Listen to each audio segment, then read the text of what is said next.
Hello friends, this video on Communication Systems Part 10 is brought to you by examfear.com. No more fear from exam.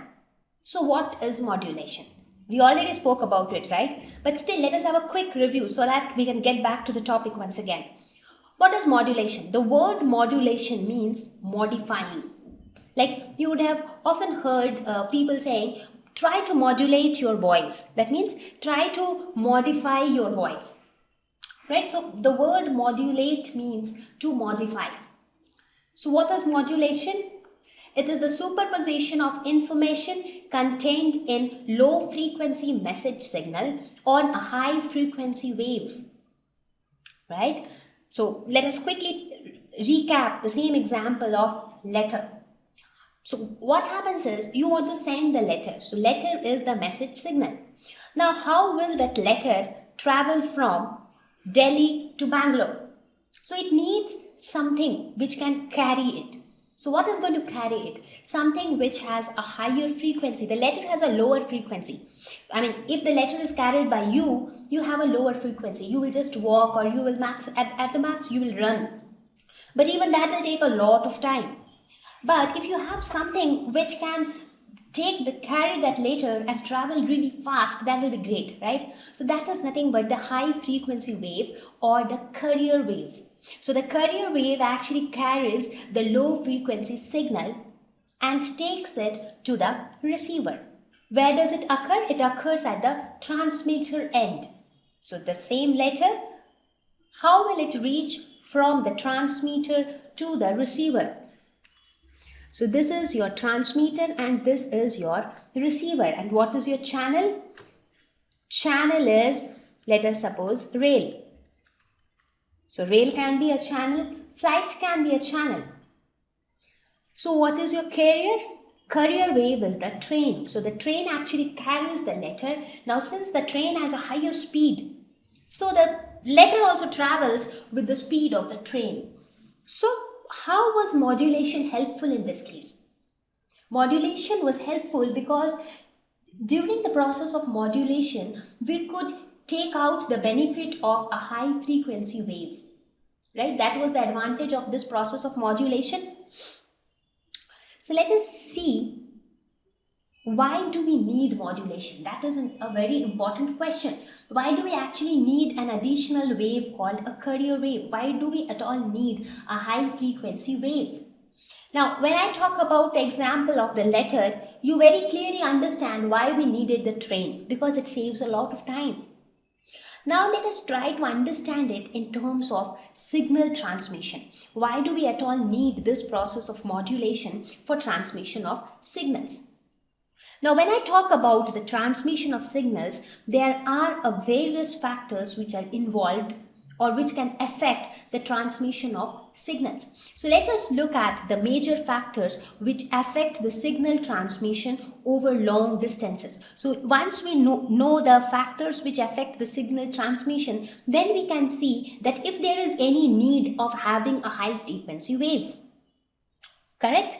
Okay, so with that approach, let us try to understand the different factors which affect the transmission of signals over long distance. The first factor is size of antenna. So here you get a new term, that is antenna, which we have not talked before. But antenna is something which all of you are aware of. Like you would have had a dish antenna for your television, or you would have seen an antenna in your car for the radio, or you would have seen an antenna in the normal radio, right? So antenna is something which is a very common thing and all of us are aware of it. Effective power radiated by antenna, okay, that is another factor.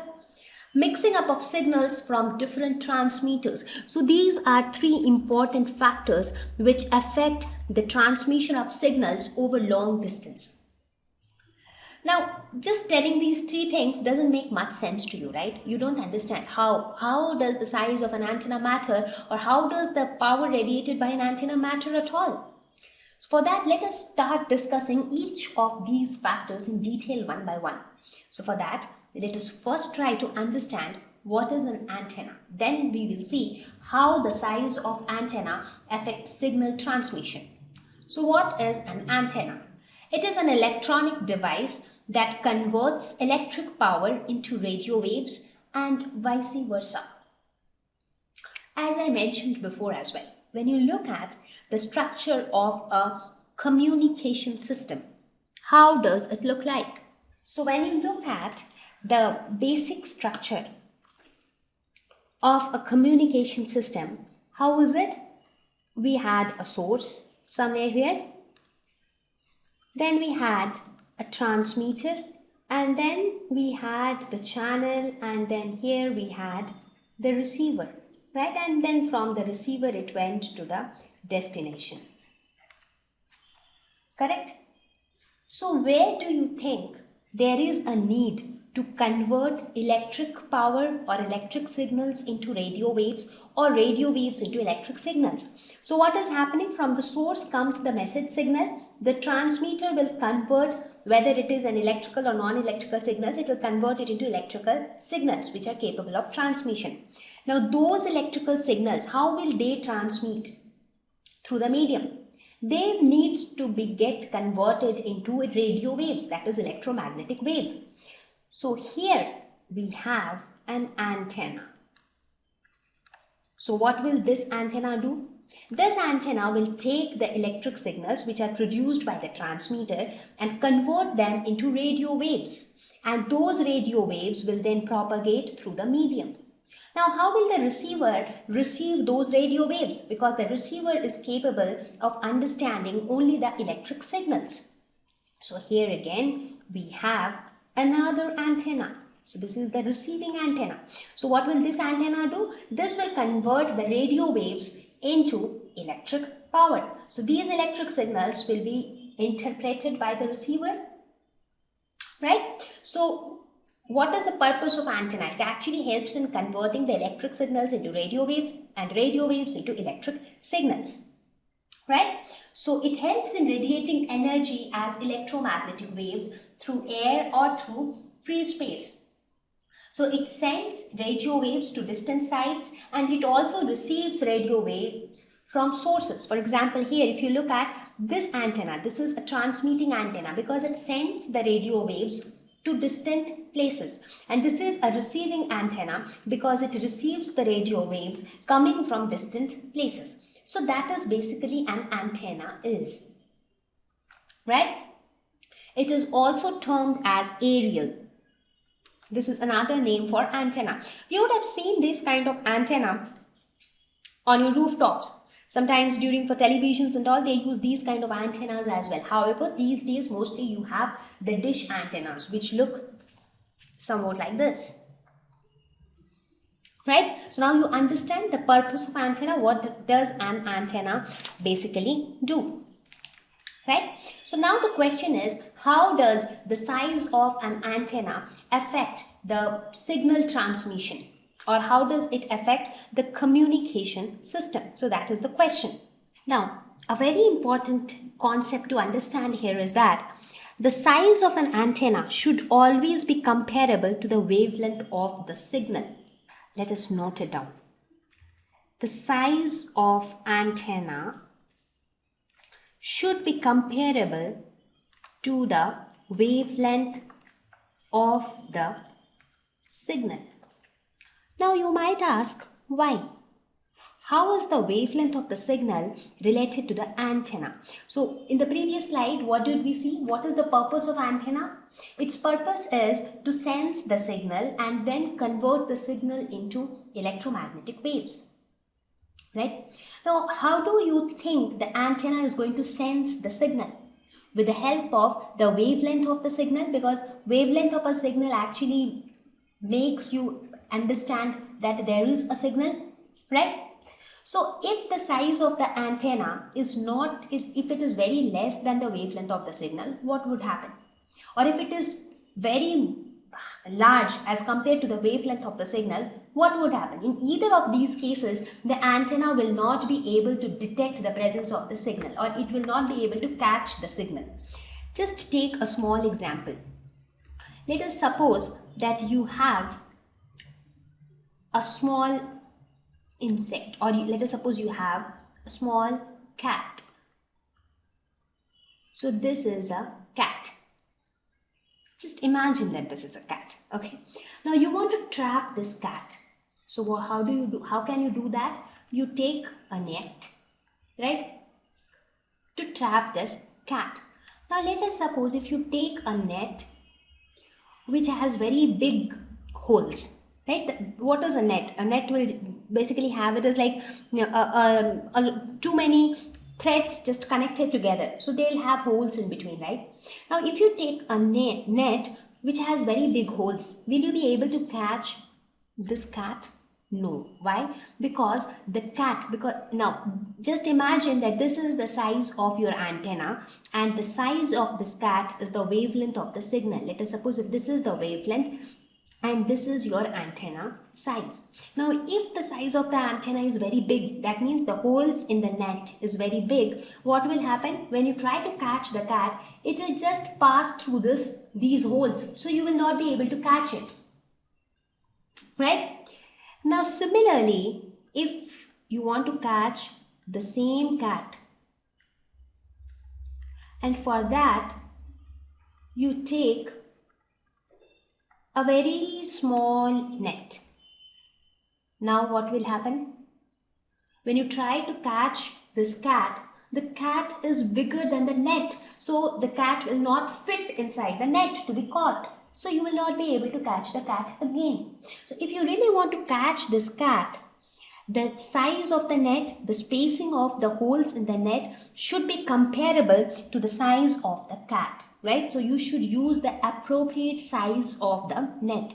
So similarly, if the antenna has to catch a signal, it will catch the signal with its wavelength. So the size of the antenna should also be comparable to the wavelength of a signal, right? So that the antenna can properly sense the time variation of a signal, because a signal is nothing, it will keep on changing with time. So the antenna should sense that time variation of the signal, right? So now we will see how the size of antenna affect the signal transmission. We all know that lambda, that is wavelength, is related to frequency by this relation, that is lambda or wavelength is equal to the speed of light divided by the frequency, right? Now let us suppose if we have a signal, with frequency around 20 kilohertz. Let us suppose if this is a signal which we have and we need an antenna to catch this signal. So what would be the size of that antenna? So the size of that antenna will be comparable to the wavelength of the signal. So if we are able to find out the wavelength of the signal, then we will be able to say how much should be the size of the antenna. So let us try to find out the wavelength of the signal. So wavelength would be equal to C divided by nu. So C is 3 into 10 to the power 8 meter per second and nu is 20 kilohertz, that is 20 into 10 to the power 3 hertz. So this comes out to be 1.4 into 10 to the power 4 meters, which is nothing but 15 kilometers. So that means this is the wavelength of the signal. So what does that mean? That means that the size of the antenna should be somewhere around 15 kilometers. So do you think that it is feasible to construct an antenna whose size is 15 kilometers? You understand, right? How long is 15 kilometers? It's a huge distance. So it is not feasible to construct an antenna of size 15 kilometers, right? So constructing this is not feasible. So what does that mean? That means that the size of an antenna also puts a restriction. It puts a restriction to the transmission of signals. So that means if I say that I cannot construct an antenna of just any sizes, so that is same as saying that it is not possible to transmit signals of any wavelength, right? That means the size of the antenna is also putting a condition or a limitation to the wavelength of signal which can be transmitted. So what do we see? We see that wavelength is inversely proportional to frequency. Now, in order that transmission happens, if we want that signal transmission should happen successfully, the antenna size should be within possible limits. Now, the antenna size will be within possible limits only when the value of lambda is less, because antenna size is directly proportional to lambda. So, antenna size is directly proportional to lambda. Now, antenna size should be less. So, for that, this lambda should also be less. Now, if I want lambda to be less, the value of frequency should be more. That means frequency should be more, right? So, what is our conclusion? Conclusion is that we want high frequency signals. Because if the signals have high frequency, they will have lesser wavelength. And if they have lesser wavelength, the size of the antenna will be smaller. Right? So, the first factor which affects the transmission of signals says that high frequency signals are desirable. Right? So, we got 1 vote in favor of modulation, because what is modulation? It increases the frequency of the message signal by combining it with a high frequency wave, that is the carrier wave. So 1 vote for modulation. So we understand one reason why modulation is needed. Thank you. Please visit www.examfear.com to watch more videos, attempt free online test, get free study material, find tutors and mentors. Thank you once again.